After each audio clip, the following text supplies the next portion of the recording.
The wrong way. Ladies and gentlemen, my name is Coffee Break, and welcome back to the Coffee Cast, and this is the Midwest Amateur Esports League. Whoop, that's the wrong overlay. There we go. Midwest Amateur Esports League. And this is going to be the third game in the best-of-3 series between Vulcanix, spawning as the blue Protoss on the bottom right-hand side here on Ohana Means Family, and his opponent on the top left-hand side, losing game 1, winning game 2 to bring us to an ace match, pretty much just crushing that blink play out of Vulcanix in the previous match. It is going to be LGFlapjack. So, last game, once again, Vulcanix did go for that. It was pretty much a blink rush. It was a 1-gate Twilight, if I recall rightly.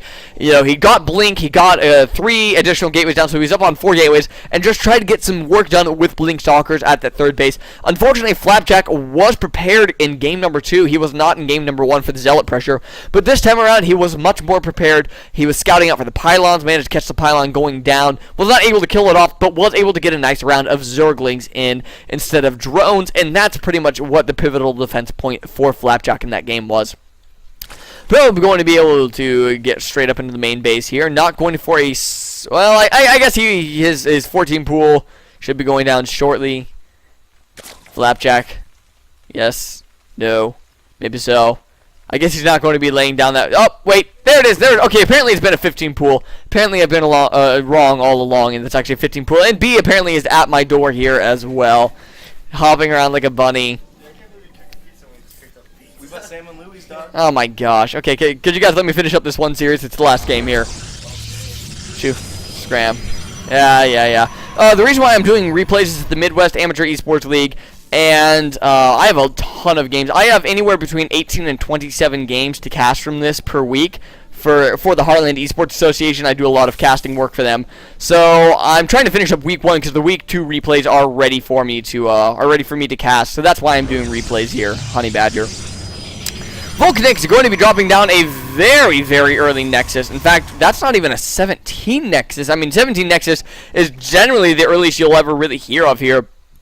So wow, yeah, that's really early. That Nexus is on par with the hatchery. That's just insane. So, I believe it was a Forge Nexus Gateway, bloody-da, same as usual. Same old.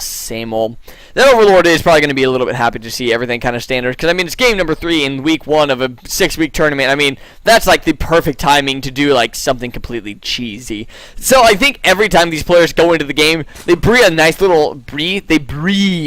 a nice sigh of relief seeing that everything is actually going to be perfectly standard. In fact, speaking of standard, in the last series, no spoilers, but I just want to say, Roachgellion, of all people, played standard. And if there's anything we've learned from Roachgellion from his LAN play and a couple of times that we've seen him online, he is not a standard player. I mean, he's the proxy hatchery kind of guy.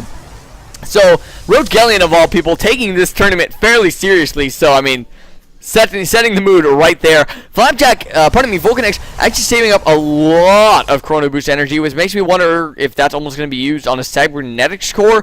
But I actually really think that he just kind of forgot, because there's no reason to be sitting on 100 energy, that Cybernetics core. By the time a Chrono Boost was finished up, by the time a Chrono Boost was used and the Cybernetics core finished up, he would be able to use it again. Yep, there we go. There we go, that Chrono Boost now being dropped down on that Nexus. A little late, but better late than never, I suppose. Flapjack, of course, going to be going for that fast third base, same as always. We're seeing the same opening out of Flapjack every game, which there's nothing wrong with that. Actually, I think he got a little bit earlier gas this game to get probably, I would assume, metabolic boost just a little bit earlier on, just waiting for those minerals now. And yep, taking those drones off of gas, going to be starting metabolic boost, there we go.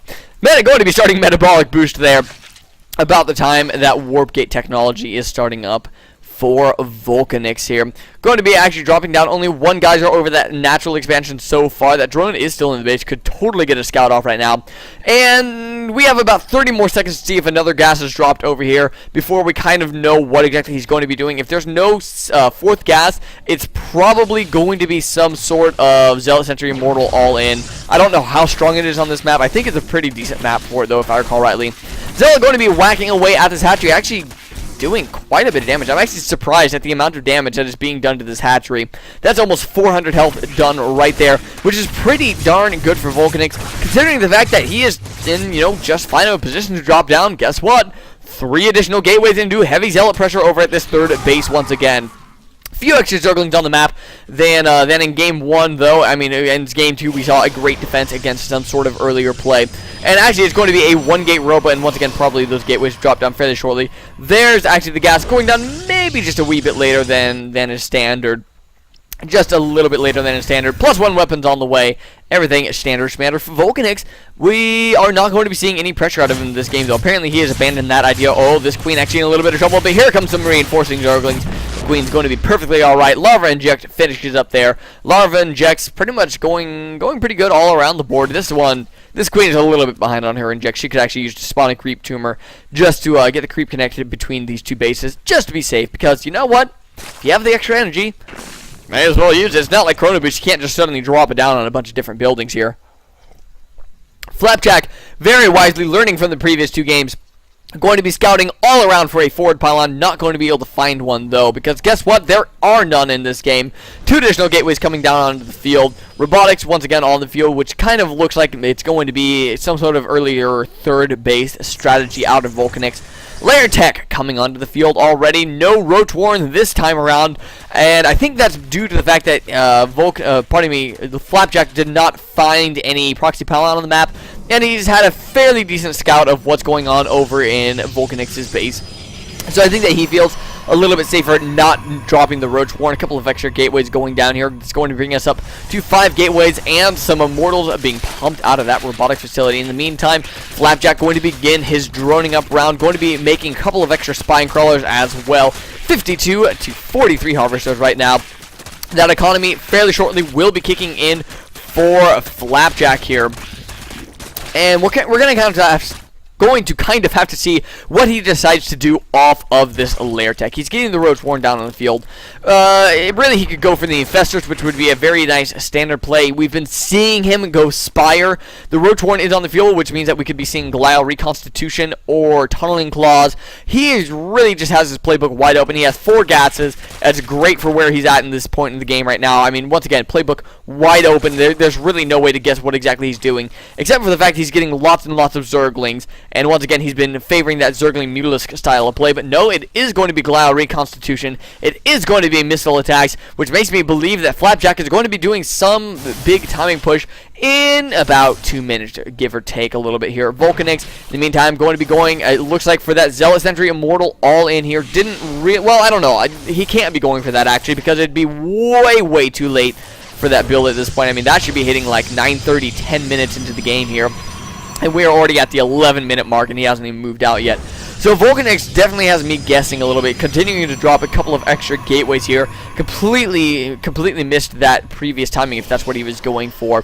A lot of Zerglings being spawned out onto the field. That Overseer got to see absolutely everything. There is a Zergling over at the third base. So Flapjack knows there's going to be a little bit of pressure coming out across the map. In fact, he's going to be holding this watchtower. Zergling is going to die pretty much for free there, which really, with this much on the map right now for Flapjack, it's something that that Flapjack can't really allow to happen with Vulcanix's army on the field right now. That being said, really, there's no meat at all to this army. There's no forward pylon down either. This probe should have been dropping pylons all along the way pretty much, because if this army engages anything, he's going to be in a lot of trouble, because all he can do with this army really is keep himself alive. He doesn't really have any big meaty DPS in here for a lot of units like Zerglings. He doesn't have anything to tank up damage like a Zealot. Going to be fortunately all around himself, but there's just so many roaches on the field. I can see these Immortals. They're going to be dying very quickly here. A lot of the sentries already going down. There are forge fields pretty much just all over the place, but it can't stop enough units from attacking. Flapjack are even going to be able to re-macro quite a few roaches here. Going to be trying to get a warp in of Stalkers to help this army out, but I don't know. He's already taken quite a bit of damage.